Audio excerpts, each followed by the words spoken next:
Time now for weather with Nebraska Extension Ag Climatologist and Market Journal Chief Meteorologist Al Dutcher. And Al, a few hit or miss showers came through this week. It's July though, so of course the heat is going to be a big story. How's the forecast look? Well, Troy, it's been an interesting week. We've seen the heat last weekend. Cooler temperatures moved in as a cold front started to blow through the state on Sunday. Of course, we generated some thunderstorm activity.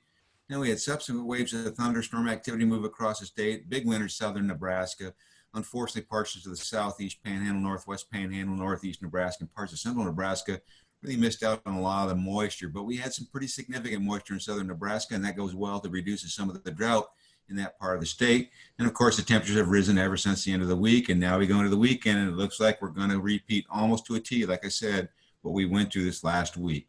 So let's go to the upper air models and see what we have stored as we go through this 7-day period. As you can see from today's graphic, we have high pressure centered over the southern plains region at a trough to our northwest. And we're going to apologize for some of these graphic colors coming up. Our package from our provider did not provide any color, so everything's in black and white, back to the old days. But low pressure, basically in eastern portions of the Dakotas, will concentrate most of the precipitation, maybe some weak precipitation across northwestern portions of the sandhills. And then we'll see high pressure firmly in control across the southern plains. That trough deepens tomorrow as it goes to our east. That brings in a little bit cooler air, and a cold front tries to move through the state, particularly during the afternoon hours. And timing will be everything in terms of who gets the precipitation, but I-80 southward has the best chance.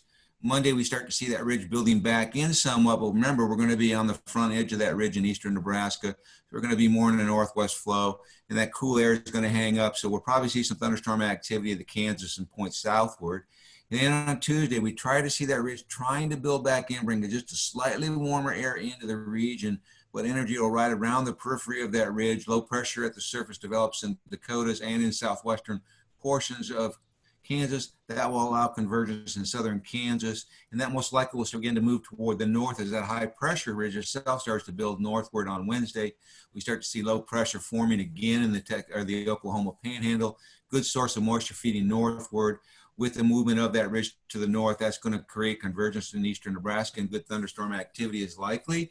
And on Thursday, that high pressure builds right back into the western portions of the high plains region. High pressure firmly in control, much warmer temperatures return in earnest to the western part of the state.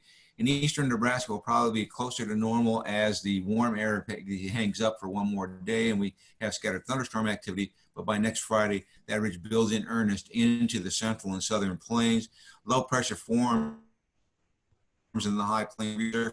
Just not a lot of lift or moisture. There may be little monsoon showers developing in western Nebraska, but overall, it looks to be the start of about a 4 to 5 day trend of warmer temperatures, but we still break it as we get into the first full weekend of August.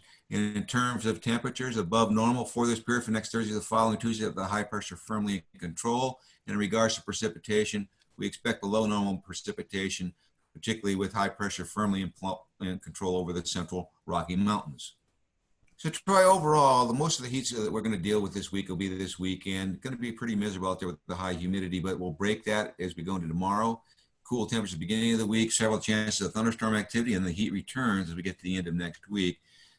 Looks like we're going to go into the dog days of summer in earnest as we get the 1st of August. So batten down the hatches, it's summer, and that's what we expect this time of the year.